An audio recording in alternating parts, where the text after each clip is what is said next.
j'étais en train de dire que je vais peut-être proposer quelque chose d'un peu complexe, qui vient de la Kabbale. Et je vais vous montrer la cohérence qu'il y a entre cette chose-là, qui est la Kabbale, et d'autres éléments au niveau de l'hébraïsme, de l'hébreu, et de la logothérapie. C'est quelque chose très personnel, donc on ne va pas retrouver ça dans les livres, à part quelques notions que vous connaissez. Si je réfléchis donc à la question de la vie, il faut commencer à réfléchir au niveau de la naissance. Mais si je veux réfléchir au niveau de la naissance, il faut que je commence aux origines de la naissance. Et si je veux commencer aux origines de la naissance, il faut que je commence aux origines de la création.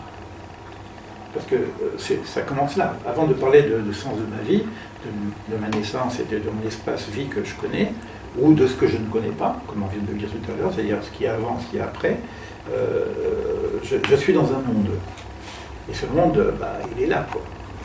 Donc les questions qui vont se poser, si je les pose au niveau de la Kabbale, elles vont se poser au niveau de la création. Et là, je vais m'inspirer d'un enseignement de Manitou, Rava Shalom, qui est donc un de mes maîtres, et qui dit les choses assez clairement. Tu vas voir que tout ce qu'on a pu lire, appris dans les livres sur Tzimtzum, sur des choses comme ça, on va les revoir d'une façon presque psychologique. On a l'habitude de dire que le monde est créé du néant. Yesh mi'ayin. Il n'y a rien, et puis il y a quelque chose. Or, c'est quelque chose qu'on ne peut pas... L'être humain ne peut pas comprendre qu'il n'y a rien et qu'il y a quelque chose. On peut comprendre qu'il y a une graine, et puis la graine elle pousse. On peut comprendre qu'il y a une masse, et puis elle se forme, et puis elle s'organise et s'arrange.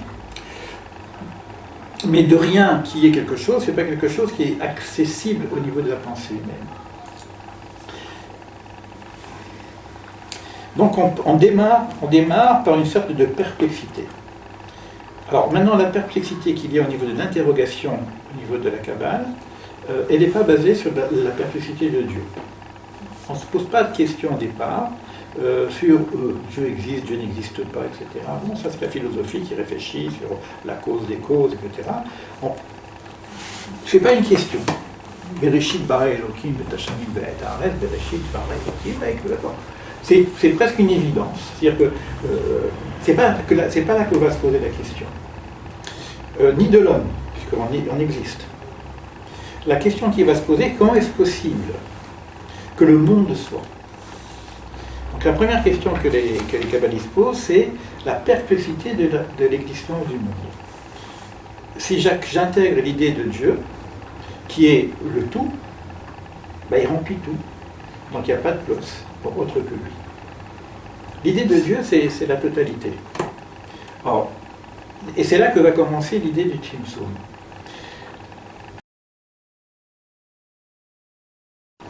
C'est pas que de rien il y a quelque chose, c'est que de quelque chose, Dieu, il doit y avoir un rien, pour donner l'espace à autre chose que lui. Si je prends toute la place, je ne peux pas donner un espace à autre chose que moi. Donc pour qu'il y ait autre chose que moi, il faut qu'il y ait un espace qui se vide. Donc la vraie question, c'est comment du tout, du yesh, du Eliya, du divin, puisse exister un rien, c'est-à-dire un vide, qui ne sera pas complètement vide, qui puisse donner naissance au monde. C'est là que vient la notion du Tzimtzum. La notion du Tzimtzum, c'est donner une place à l'autre. Et on va le revoir après en logothérapie, que le premier geste d'une véritable thérapie, c'est dépasser son être, c'est lâcher sa propre personne pour s'occuper d'autrui, donner une place à l'autre. Là où je rentre dans un esprit de transcendance, le dépassement de moi, où je peux retrouver, à l'inverse du Tzimtzum, je vais me reconnecter à autre chose que moi. Et à ce moment-là, je peux éventuellement me reconnecter avec Dieu. C'est-à-dire je fais moi-même un Tzimtzum au niveau du jeu. C'est le bitul hayesh. D'accord ? C'est qu'à partir du moment où j'existe, je deviens moi-même un Eliya, un yesh. Je dois refaire le même processus inverse, c'est-à-dire on appelle ça le bitulayesh, l'annulation de soi. C'est-à-dire si je suis plein de moi-même, qu'est-ce que je peux recevoir? On parle par exemple de l'inconscient spirituel. Si je suis plein de moi-même au niveau de ma propre conscience, je ne peux pas accéder à l'inconscient spirituel, qui est une lumière de l'ordre de l'infini. Je ne peux pas accéder à l'âme, je ne peux pas accéder à la neshama, qui est quelque chose de l'ordre de l'infini. Donc il va falloir que je fasse quelque chose en moi-même, et c'est le processus inverse de ce qu'on va voir maintenant. C'est que d'un point divin, donc du yesh, il va y avoir un espace qui va s'ouvrir, qui serait donc une forme d'espace vide, qu'on appelle halal. Ce ne sera pas tout à fait vide, parce qu'il va y avoir une trace dans cet espace. Si cette feuille blanche remplit le tout, donc qui est l'espace de l'infini, d'un point, il va y avoir une... C'est une somme qui... C'est-à-dire que je vais ouvrir le champ pour créer un espace qui serait comme ça. On appelle ça la première notion de Tzimtzum. C'est une notion très connue dans la Kabbale. Ça devient une matrice un peu. Tous ces termes que je vais utiliser, matrice, etc., on va les utiliser après avec des mots hébreux, et comment ça parle. Ici, il y a de la lumière infinie. On appelle ça Or Ein Sof. Ce n'est pas l'infini, c'est la lumière de l'infini. Parce que l'infini, on ne sait pas de quoi on parle. Mais Or Ein Sof, c'est déjà une notion qu'on appelle lumière. Donc il faut bien qu'on regarde cette notion de lumière qu'on retrouvera régulièrement. Et une certaine trace à l'intérieur de l'absence de ce qu'il y avait avant. On appelle ça un reshimou. Donc il y a ici, comme mon parent j'efface un papier, j'ai un papier, j'efface, mais il y a encore une trace. D'accord? Il y a une trace de l'absence. Et l'absence c'est quoi? C'est ça.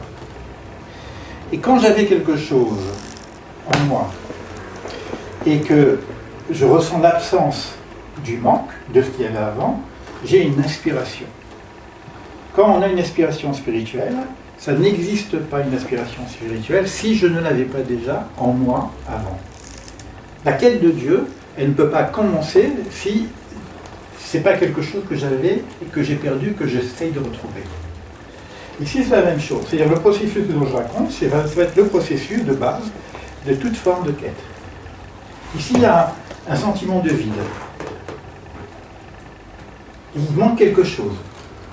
Donc, il va y avoir une aspiration. Et donc, je vais essayer d'aspirer à retrouver ce qui me manque. Et ce qui me manque, c'est ce qui était là. Lorsque l'homme va être créé, ça va être la même chose. L'homme, il va vivre avec une première séparation. Le premier exil, c'est la création, puisqu'il y a séparation. Donc l'homme va se retrouver vide quelque part de son créateur. Donc dès le départ, il va y avoir une aspiration de l'humain vers Dieu tout simplement. Quand on dit l'auteur y est Adam Levado, il n'est pas bon que l'homme soit seul, c'est parce que cette aspiration, il faut qu'elle soit aidée en même temps. Donc on va lui mettre une femme aux archénegdo, tout ça, mais pour retrouver quoi? C'est pour retrouver ce manque existentiel qui est le départ. Donc l'idée du manque existentiel vient de ce premier exil, qu'on appellera l'exil de Dieu. C'est une séparation qui se passe. Alors ici, au niveau du principe premier, des origines, il va y avoir une aspiration à la vie. Quand vous regardez la vie, c'est la même chose. Toute vie va rentrer dans ce même principe. Donc il va y avoir une recherche de retrouver cette lumière. Ici, il y a quand même un cercle qui est bien délimité. Et il va y avoir une ouverture qui va se faire et une lumière qui va redescendre de l'infini et qui va rentrer ici. Et ça s'appelle le cave.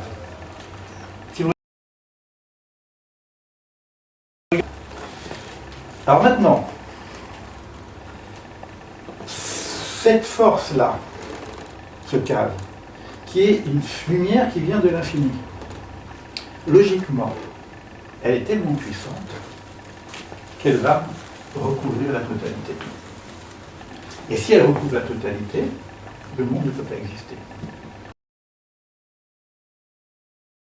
Il faut qu'il y ait un autre simsum pour éviter que ce cas remplisse tout l'espace. Parce que l'objectif, c'est de faire passer l'infini au fini, pour qu'il y ait créature. Ce simsum, c'est que cette lumière qui vient, qui remplit tout, elle va se mettre sous forme de limite. Elle va se restreindre aussi, donc il va y avoir une autre. Et le terme qui va étudier ici, c'est Shakai. Shiv, Dalet, Yud. C'est le nom qui va être utilisé du divin ici pour donner une limite à sa propre force. D'accord? Et ici, on est dans ce que Manitou et ce matin, ils vont en parler, paraît-il, dans le secret du cercle et de la droite. Il y a ici, et ce qui est intéressant aussi, c'est que nous avons ici la valeur 3, ça fait 14. Ça fait Chine, ça vaut 3 ou 300, 4 et 10, 14. On a ici la valeur 3, 14, qui représente un petit peu le rapport entre la droite et le cercle. Le rayon et le cercle,